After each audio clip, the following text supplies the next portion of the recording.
Hello friends, welcome back to another reaction video. So दोस्तों, जैसे कि आप सब देख ही रहे हो कि नाफरमान एंड फैमिली मना रही है नाफरमान जी का 53rd बर्थडे। 53rd, ओ ओ ओ सॉरी सॉरी सॉरी, यानी कि 35th बर्थडे। एक्चुअली रील में कुछ ऐसा ही उल्टा पुल्टा था, सो आई थॉट 53rd ही बर्थडे होगा, बट नहीं नहीं, 35th बर्थडे है। इतने बूढ़े नहीं हुए हैं अभी नाफरमान जी, अभी तो 35 के ही हैं, स्वीट 35 के।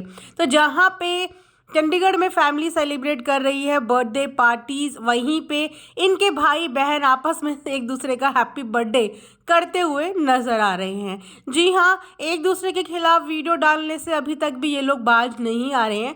जहाँ पे एक की वीडियो आती है, वहीं पे जवाब के साथ दूसरे की वीडियो तुरंत के तुरंत आ जाती है। तो जैसे कल टालू भैया की वीडियो आई और उसके बाद अपना दीदी ने भी अपनी क्लेरिफिकेशन में बोला कि भैया टालू, तेरे साथ तो मेरा मुद्दा 6 महीने पहले ही खत्म हो चुका था। ना मैंने तेरा जिक्र किया, ना मैंने तेरा नाम लिया, ना ही मुझे आगे तेरे बारे में कोई बात करनी है। तेरा मेरा तो मैटर ही नहीं है। तेरा मेरा जब मैटर है ही नहीं तो मुझे तो बीच में मत लाओ। तो यहाँ पे अपना दीदी तो अपना पल्ला झाड़ती हुई, अपनी सफाई देती हुई प्रस्तुत हो चुकी हैं कि उनका कुछ भी लेना देना नहीं है। तो हुआ कुछ यूं था कि टालू भैया ने कल एक वीडियो बनाई थी और वीडियो में उन्होंने ये बोला था कि उनको बहुत सारी प्यार भरी धमकियां आ रही हैं। प्यार भरी धमकियां ही कहेंगे, बिकॉज धमकी देने वाली एक लेडी थी। और तो जब लेडी धमकियां देती हैं तो प्यार ही झलकता है, बिकॉज जेंट्स का धमकियां देने का लेवल अलग होता है। मतलब इतने बुरे दिन आगे टालू भैया के कि अब औरतें उनको धमकियां दे रही हैं और बहनें उनको धमकियां दिलवा रही हैं उनके कहे अनुसार। तो जी हाँ, टालू भैया का कहना ये था कि उनको बहनें धमकियां दिलवा रही हैं और उनको कल को कुछ भी होता है XYZ तो उसका सीधा सीधा गुनहगार आरोपी होंगी इनकी दोनों बहनें।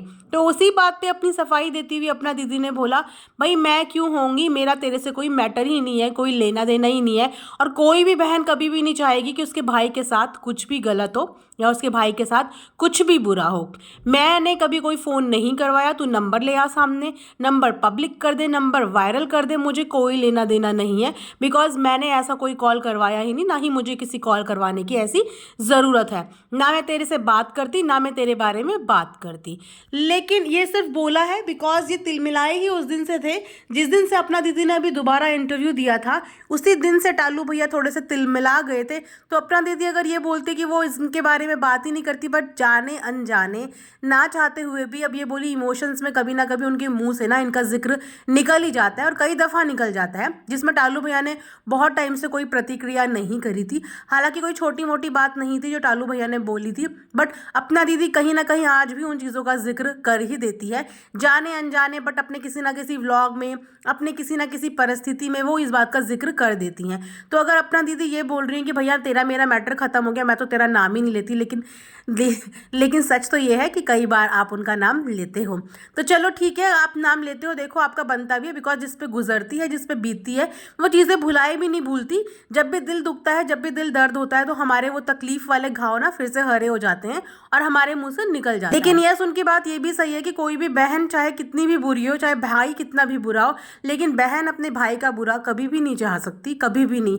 बहन का हमेशा भाई के साथ एक ऐसा बंधन और एक ऐसा मोह होता है कि भाई 1% निठुर हो जाए, भाई 1% मुंह मोड़ ले, लेकिन बहनें ऐसा नहीं कर सकती। भाई की एक चीख, एक पुकार में बहनें भी दौड़ती हुई आ जाती हैं, ऐसा नहीं है। बहुत जगह पे ऐसे भाई भी होते हैं जो अपनी बहनों को बहुत प्यार करते हैं, बहुत प्रोटेक्ट करते हैं। इनफैक्ट टालू भैया ने भी आज की वीडियो में यही बोला कि ऐसा नहीं है कि कल को इनको कोई दुख तकलीफ होगी तो मैं इनके पास नहीं जाऊंगा, मैं भी जाऊंगा, मैं भी भागते हुए जाऊंगा। तो भाई बहन का रिश्ता ही कुछ ऐसा होता है। फिलहाल दिक्कत यह है कि ये सब के सब गुस्से में है और तिलमिलाए हुए हैं। वो क्या है ना, बहुत टाइम की भड़ास इन लोगों के दिल में है जो अभी तक इन लोगों ने सामने रह के सॉल्व ही नहीं की। अगर ये भड़ास ये अपनी मिलजुल के आपस में निकाल देते ना, तो ये भड़ास इनकी सोशल मीडिया पे आती ही नहीं। और कहते हैं कि कभी कभी वाकई में गुस्सा निकलना बहुत ज़्यादा ज़रूरी होता है, वरना वो गुस्सा कब आपके दिल में रह रह के, दब दब के, सह सह के जहर बन जाता है ना, फिर इस तरीके से सोशल प्लेटफॉर्म पे देखिए तमाशा होता है। वेल, अपनी आज की वीडियो में टालू भैया ने बहुत सारे क्वेश्चंस के जवाब दी जो कि कमेंट सेक्शन में उन्हें उनकी ऑडियंस ने कमेंट करे थे। बहुत सारी ऑडियंस ने उनके इस ड्रामे को, उनके इस धमकी वाले ड्रामे को फेक बताया, उनके साथ काफ़ी क्रॉस क्वेश्चन करे, लेकिन उस पर भी टालू भैया ने अपनी सफाई दी कि ऐसा कुछ भी फेक नहीं है। अगर आप लोग मुझे कमेंट्स करोगे तो मैं वो नंबर भी पब्लिक कर दूंगा, मैं वो नंबर भी वायरल कर दूंगा, बकाए कि अगर उस औरत के साथ कुछ भी ऊंच नीच होती है या कुछ भी गड़बड़ होती है तो उसकी जिम्मेदारी आप लोग खुद लेंगे। क्योंकि टालू भैया ने ये कहा कि उस औरत ने जो इनको इनको धमकियां दे रही थी, इनके कहे अनुसार इनको कॉल कर रही थी बार बार। उन्होंने इनको ये बोला कि मेरे छोटे छोटे बच्चे हैं, प्लीज़ मेरा नंबर लीक मत करना, XYZ मुझे इसने बताया है, मैंने इसके कहने पे कॉल किया। वो सब कुछ बात टालू भैया जाने और वो औरत जाने कि इनके बीच में क्या बातें हुई, पर टालू भैया ने यही बोला कि उसने अपने बच्चों का हवाला दिया और मुझे इस बात पे तरस आ गया, इसीलिए मैंने उसका नंबर लीक नहीं किया। लेकिन अगर आप लोग कहेंगे और उस औरत की जिम्मेदारी लेते हैं तो मैं उसका नंबर लीक कर दूंगा, यानी कि नंबर वायरल और पब्लिक कर दूंगा। उसके साथ साथ टालू भैया ने और भी बहुत सारी बातें बोली कि ये बहनें जो इतनी बार नाम लेती हैं नाफरमान का, बहनें नहीं, इनफैक्ट सुन्नी दीदी ने जो इतनी बार नाम लिया था अभी लास्ट वीडियो जो उन्होंने बनाई थी, उसमें उन्होंने बहुत बार जिक्र किया कि उन्होंने तुम्हारे लिए ये किया, वो किया, ऐसा किया, वैसा किया, नाफरमान ने पैसे दिए, तुम्हारा ये किया, और तुम बोल रहे हो कि किसी ने मेरा कुछ नहीं किया। तो वहाँ पे सबको ही ऑकवर्ड लगा था कि सुन्नी दीदी ने फिर से लगता है पार्टी बदल दी है और अब इस तरफ से बोल रही हैं। तो उस बात का भी जिक्र किया टालू भैया ने और बोला आज बहुत तारीफ कर रही है।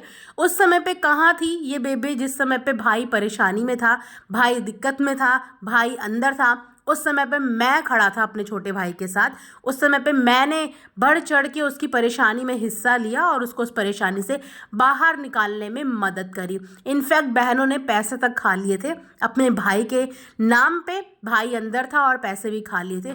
मतलब पास्ट की चीज़ों को ये बता रहे हैं, पुराना जो इनके साथ हुआ होगा, जो ट्रेजिडी और जो प्रॉब्लम्स में नाफरमान फंसे थे, या ये बोलिए जो भी इनका पहले का केस रहा होगा, उन सब चीज़ों के बारे में टालू भैया बता रहे थे कि मैंने अपने भाई को बहुत ज़्यादा सपोर्ट किया और अगर अब भी मेरे सपोर्ट की ज़रूरत पड़ती है, वो किसी दुख तकलीफ़ में होता है, तो मैं डेफिनेटली चंडीगढ़ दोबारा जाऊंगा। लेकिन हाँ, मैं काम करने वहाँ पे नहीं जाऊंगा। अब मैं किसी का भी काम नहीं करूंगा, मैं यहाँ मजदूरी कर लूँगा, दिहाड़ी मजदूरी कर लूँगा, कुछ भी काम कर लूँगा, लेकिन अब मैं किसी के घर काम करने के लिए नहीं जाऊँगा। सो काम करने से तो टालू भैया ने काट दी है कन्नी, उन्हें किसी के भी अंडर में अब काम नहीं करना है। उन्होंने ये भी बताया कि मेरे पहले के चैनल भी बैन कर दिए गए इस चक्कर में कि कहीं मैं आगे ना निकल जाऊं, कहीं मैं ये ना कर लूं, मुझे व्लॉगिंग में पहले से ही इंटरेस्ट ही नहीं था। इनफैक्ट उन्होंने ये भी बताया कि व्लॉगिंग अपनी बहनों को मैंने ही सिखाई है। मतलब बहुत कुछ फ्लो में टालू भैया धीरे धीरे सबको बता ही रहे हैं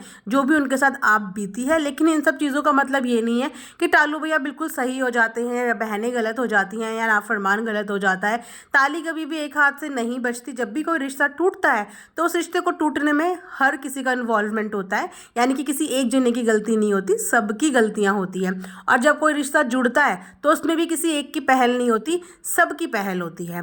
तो जिस तरीके से आप लोगों ने रिश्ता तोड़ने के लिए एक दूसरे का कदम से कदम बढ़ाया है ना, इस तरीके से थोड़े से कदम अपने रिश्तों को जोड़ने के लिए अगर आप लोग बढ़ा लोगे तो आपके बीच की सारी दूरियां खत्म हो जाएंगी, सारी परेशानियां। आई थिंक अब तक तो एक दूसरे के लिए आपके भड़ास निकल ही गई होगी, या अभी भी कुछ थोड़ा बहुत गुस्सा बचा है जो आप लोगों को एक दूसरे के लिए निकालना है तो वो भी निकाल लो। लेकिन गुस्सा निकालने के बाद थोड़ा ठंडा हो जाओ।